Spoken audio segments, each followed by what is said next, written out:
Messi কি এসছিল অরূপ বিশ্বাসের কোলে কোলে ঘুরতে? কি সুন্দর দুই ভাইয়ের সেটিং। একজন টলিউডের লোকেদের নিয়ে কোলে ঘুরবে, আর একজন কোনো আন্তর্জাতিক ইভেন্ট হলে সঙ্গে সঙ্গে চলে আসবে, এসে হ্যান্ডশেক করে বগল দাবা করে তাকে নিয়ে ঘুরবে। আরে টিকিট বিক্রি করেছে।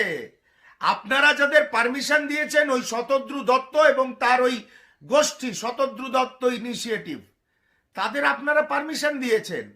কলকাতা পুলিশের কেন মনে হয়নি শতদ্রু দত্তর ইনিশিয়েটিভের সঙ্গে বসে আলোচনা করতে, যে কিভাবে নিরাপত্তার ব্যবস্থা থাকবে, কিভাবে সুষ্ঠুভাবে অনুষ্ঠানটা যাতে হতে পারে, ইভেন্টটা যাতে হতে পারে?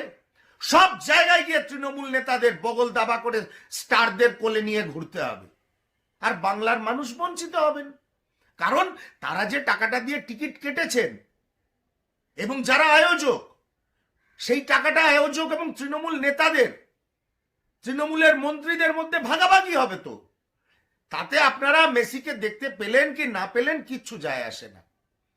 আজকে যে ঘটনা ঘটলো বাংলার বুকে সল্টলেক স্টেডিয়ামে, সারা বিশ্বে এই খবর দেখানো হবে।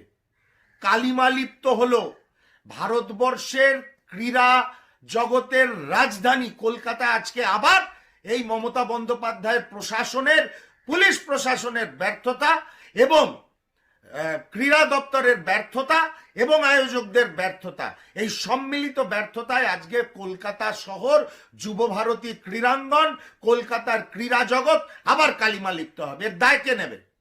এর দায় কে নেবে? নির্লজ্জ বেহায়া তৃণমূলের মুখপাত্র বসে বসে ভিডিও করছে যে শকুনের রাজনীতি হবে। খালি কোলে করে শাহরুখ খান, অমিতাভ বচ্চন আর মেসিকে নিয়ে ঘুরলেই হয়ে গেল। তার কোনো প্ল্যানিং থাকবে না, প্রোগ্রাম থাকবে না। বেসরকারি সংস্থা প্রোগ্রাম করছে, আপনারা কি করছেন? আপনারা পারমিশন দিয়েছেন, তাই তারা প্রোগ্রামটা করতে পারছে, তাই তারা মেসিকে আনতে পেরেছে। কোথায় আপনাদের পুলিশ প্রশাসন? কেন এই দুর্ঘটনা ঘটলো? আজকে যে ঘটনা ঘটানো হলো, যে ঘটনা ঘটলো বাংলার বুকে এবং সারা বিশ্ব জুড়ে যে নিউজ হলো, এরপরে কি করে তৃণমূলের মুখপাত্র নির্লজ্জভাবে বলে শকুনের রাজনীতি শুরু হবে? আরে শকুনের রাজনীতি আপনারা করেন, আপনারা মৃতদেহ নিয়েও করেন, শাহরুখ খানদের নিয়েও করেন, অমিতাভ বচ্চনদের নিয়েও করেন, মেসিদের নিয়েও করেন।